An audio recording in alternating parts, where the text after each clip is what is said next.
Hello students, welcome all of you.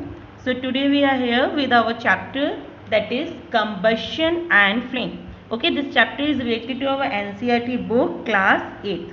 So in the previous video of this chapter we have discussed about the flame. Okay, the different zones of the flame, the outermost zone, the middle zone, the innermost zone. Okay, the zones of the flame and what flame is. So now we will discuss about our next topic, that is fuel. Okay, our next topic is what is fuel.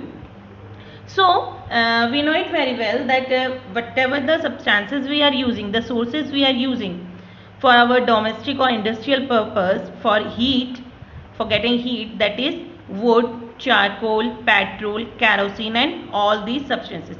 So these substances are known as fuels. Okay, these substances are known as fuels. These all are the example of fuels. Now here the question is, what is a good fuel? Okay, we can't use each and every fuel for every purpose. Okay, for the domestic purpose there are different types of fuel, for the industrial purpose there are different types of fuels. So when we talk about a good fuel, is one which is readily available. Okay, it is cheap also. So these all are the categories of a good fuel. So when we talk about fuel, it is readily available. And the second topic, the second point, the good fuel, it is always cheap.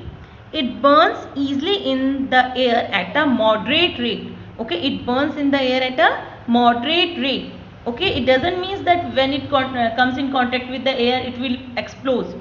Okay, explosion will not be there. For a good fuel, so that we can use it in a proper way, we can use it easily, our requirement is that when it burns in air, it burns with a moderate rate. Slowly it will burn. Okay, and it also produce large amount of heat. What it produce? Large amount of heat. Okay, and another most thing, that it does not leave behind any undesirable substances. Okay, it does not leave any undesirable substance. So when we talk about the fuel, no fuel is probably considered as an ideal fuel. Okay, none of the fuel is there which can be considered as an ideal fuel. But when we talk about ideal fuel, the properties are here. Just underline it. What are the properties of an ideal fuel? That ideal fuel or good fuel is always which is readily available. Okay, second point, which is cheap. Third point, it burns easily in the air at a moderate rate. Next point, it produces a large amount of heat, as well as when it burns, it does not leave any undesirable substances. So all these are the property of ideal fuel. Okay, so we should look for a fuel which fulfills most of our requirement for a particular use. We can't say that any particular fuel will fulfill all our requirement, but if it fulfill most of our requirements, then we can utilize it. Okay, and when we talk about fuel, different fuel have the different cost. Okay, fuels differ in their cost. So some fuels, some are cheaper than other and some are costlier than other. Okay, so when we categorize fuel, different types of fuels there, so we can categorize them in solid, liquid and gaseous state. So a table is given in your book, that is table 6.3. Just see your book. Here at the last, type of fuel. So when we categorize, just see coal, it is given to us in solid fuel. Okay, and what more example we can give? Charcoal, it is also a solid fuel. Wood, it is also solid fuel. When we talk about cow dung, it is also solid fuel. Okay, then kerosene, when we talk about the liquid, so kerosene oil, it is the liquid oil, liquid fuel. And other example what we can give? Petrol. Okay, diesel we can also give. Okay, and the fuel we are using, that purified fuel in our jet planes, those are also the liquid fuels. Okay, same for the gaseous fuels. If you want to give the example, then natural gases, LPG, CNG, they are the example of gaseous fuels. Then hydrogen. It can also be used as a gaseous fuel. Okay, and more example we can also give, for example, that producer gas. It is also the example of gaseous fuel. So we can categorize them in the parts that solid fuels, liquid fuels and gaseous fuels. Different types of fuels have different property. Okay, they are differ in cost also. Their properties are also differ. So on the basis of their properties, on the basis of their cost, we can utilize them in our different activities. Okay, for example, petrol we are using in the vehicles. Okay, LPG we are using for our domestic purpose, for cooking our food and all. So we can utilize them in different purposes.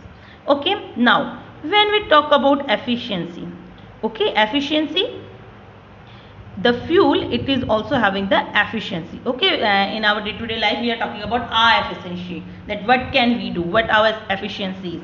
But when we talk about the fuel, we also have to talk about its efficiency. Okay, for example, an example is given to you. Suppose you were asked to boil a given quantity of water using cow dung, coal and LPG as a fuel. Which fuel would you prefer? Give reason also. Okay, you may take help from your parents. So, do these three fuels produce the same amount of heat? So, the amount of heat from these fuels are differ. Okay, if we are utilizing cow dung, or we are utilizing coal, or we are utilizing LPG, the efficiency for each and every fuel is different. Okay, so what we will use, we will use LPG. It is the best one. Okay, because when we burn it, we are getting the more amount of heat as compared to the cow dung or coal. Okay, so depending on the amount of heat fuel produced, we are giving some definition here. Just have a look here. You can underline this line also, that the amount of heat, underline it, the amount of heat energy produced on complete combustion of 1 kg of fuel is called its calorific value. So it is the important definition. What calorific value is? It is the amount of heat. What calorific value is? It is the amount of heat energy produced on complete combustion of 1 kg of fuel. Means when we complete combustion, when the complete combustion of 1 kg of fuel take place, whatever the amount of heat is produced, it is called its calorific value. Okay, and how can we express, what is the unit for calorific value? It is also given in your book. Just have a look here in the next page. It is called as kilojoule per kg. What it is? It is the unit for calorific value. Okay, so our table is given to you, some of the calorific value of different fuels that is given to you. So these are the calorific values of the different fuels. Just see, cow dung calorific value is 6,000 to 8,000. Then wood 17,000 to 22,000. Then coal 25,000 to 33,000. So these all are the calorific value. Means, what is the meaning of this calorific value? That when we burn 1 kg of fuel, we are getting this much of heat. Okay, this much of heat energy we are getting. So this table, just write down this table in your notebook so that it is easier for you to understand, and you have to learn it also. Okay, so now these all are regarding fuel, what fuel is and what fuel efficiency is. Okay, and our next topic is when we burn the fuel. Burning of the fuel, it is common to all. Okay, we need to burn the fuel for our day-to-day activity. We need it. But when we burn the fuel, it leads to many harmful products. So the next topic is about the harmful product what we are getting by the burning of the fuel, or what are the disadvantages of the burning of the fuel.